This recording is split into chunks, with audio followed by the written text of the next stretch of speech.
মসজিদ থেকে জুতা চুরি করতো এক চোর, কিন্তু সে একদিন শুনতে পেল ওই রাজ্যের বাদশা ঘোষণা দিয়েছে যে 40 দিন 5 ওয়াক্ত নামাজ প্রথম তাকবীরের সহিত আদায় করতে পারবে বাদশা তার মেয়েকে তার সাথে বিয়ে দিবে। এটা শুনে ছেলেটি জুতা চুরি ছেড়ে দিল এবং তখন থেকে 5 ওয়াক্ত নামাজ প্রথম তাকবীরের সহিত আদায় করা শুরু করে দিল।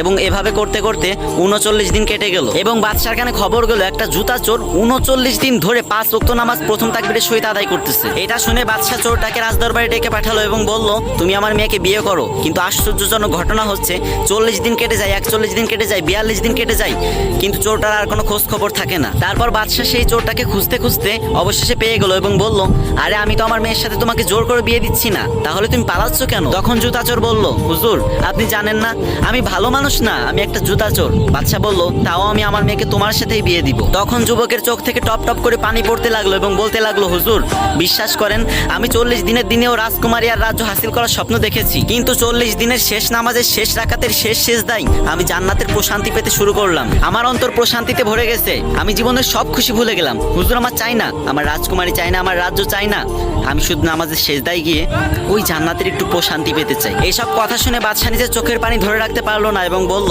এই রাজ্যের একমাত্র যোগ্য রাজা তুমি। পরবর্তীতে সেই জুতা চোরের সাথে বাদশার মেয়ের বিয়ে হলো। কি কেউ কি আমিন বলবেন না?